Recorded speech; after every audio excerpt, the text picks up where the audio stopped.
Hello everybody, my name is X Factor. We're about to go hands-on exclusive with Bespin DLC for Star Wars Battlefront, the next DLC. As you're about to see some of my friends doing their best impression of the robot. Right there. First time it happens, you're probably going to laugh. But that's the shock grenade. It's extremely useful. And it's one of the cards available in Star Wars Battlefront Bespin DLC. And also Lando, one of the new heroes, has that ability as well. So we're going to break down the new game mode. It's called Sabotage. You're going to see the three little icons on the top of the HUD, and of course, a timer. And think about the story of Bespin in Cloud City. Rebels are trying to escape. Empire's got some tractor beams that are holding us back. So basically, we need to attack and defend at least one of these and actually be able to get off of Bespin or Cloud City. And this is a multiple hero map. You can have up to 3 of each. So it kind of starts off as a slow trickle where there's 1 of each, then there could be 2, then there could be 3, and it gets very, very chaotic. So it's always important to know who they've got and who you might want to pick that could be a decent counter to their hero or villain. So let's go over the new hero and villain. The first one's Lando. You all know him, right? He's got a power blast. Once he activates this, it adds a critical modifier onto his blaster for a limited amount of time. He clicks, you get hit, you die. It absolutely hits like a truck. Next up is the shocking trap. Lando throws a decoy on the ground to confuse the enemy and shock all that get close, much like what you saw earlier, but a much larger radius. Then system disruption. He disrupts all close enemies, weapons, and star cards, setting them to overheat or cool down.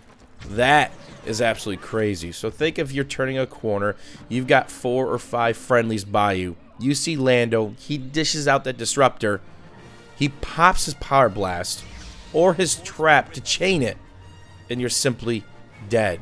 Lando has the ability to take on massive packs of people if his disruptor or shocking trap is up. He's the type of guy that you want to take on 1v1 at range, hoping he's got shoddy aim or his power blaster is down. If you get close with Lando, he's going to destroy you and everybody around you. Next up is Dengar, which you're going to see in a little bit. He's got an explosive rush, runs forward, and sticks grenades to all enemies he passes. Frenzied Blast greatly increases Dengar's fire rate on his primary weapon. Then lastly, and it hurts a lot, I'm telling you now, the Hurricane Strike. Dengar performs a melee sweeping attack whilst running forward. It does a lot of damage, especially to heroes, and that's actually what's going to do me in here. And everybody in the room is pretty smart. You got to remember, a lot of these are EA game changers that have been playing Star Wars Battlefront for a very long time. They know when I go into my parry stance, my defensive stance, most of them were smart enough to stop shooting. So I'd simply use it long enough, like right here.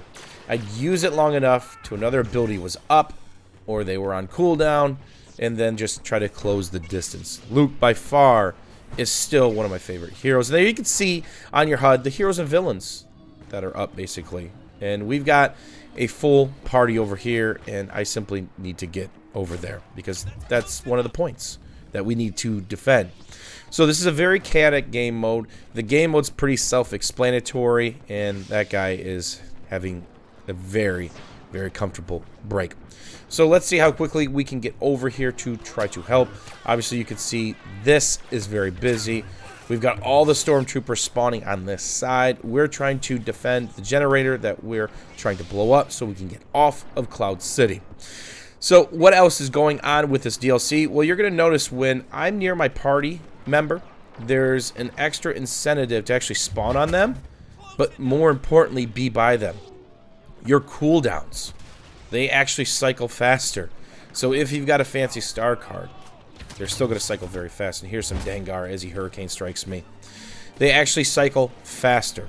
And that's very, very beneficial depending on what your setup is and what the game mode is.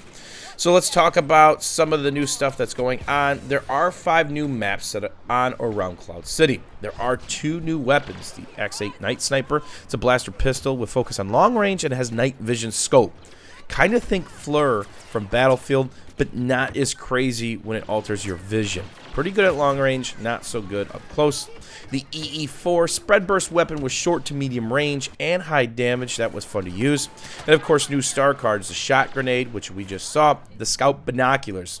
These uncover soldiers with outlines when zooming through the goggles. If you press fire, any soldiers in line of sight get the tag from the entire team for 4 to 5 seconds. We saw that being used several times. Disruption instantly overheats the weapon of any soldier in close radius to the player. That star card is disgusting. I actually didn't have it unlocked for my player, or more than likely I would have used it. Now, if you like the hut contracts, there's actually going to be 5 more added. And then in one of the game modes and maps, there's a cloud car. And the cloud car is a playable vehicle on new maps. The cloud car features twin blaster cannons, concussion missiles, and sensor jammers. So when you pop out Walker Assault on this map, which is actually a lot of fun to play, you may or may not see a cloud car. Now, there's also new content for all the players. They've increased the ranks from 60 to 70. There's a new unlock for the Rebels, the Bespin Wing Guard. There's a new unlock for the Empire, the Shock Trooper. Palpatine, the Honor Guards, have been updated and replaced with Royal Guards, and Leia, the Honor Guards, have been updated and replaced with Alderaan Guards, which is very important to you guys who are following along with the story in the time period in which Bespin took place. So here we are trying to take care of this generator, and you can see some of the gas off in the distance. Definitely don't want to step into that because it will melt your face off. All in all, we had quite a bit of fun playing Bespin. We got to play Walker Assault. We got to play Sabotage. Didn't really play much of anything else because it was very limited our time with having hands-on to the Bespin DLC. The maps are open, yet there is some close quarters, so it's a very nice mix-up compared to the previous DLC that we played, which just seemed like grenade spam simulator. So hopefully you guys enjoyed this Bespin gameplay. If you guys want to see more, let me know down below and I'll edit up another round.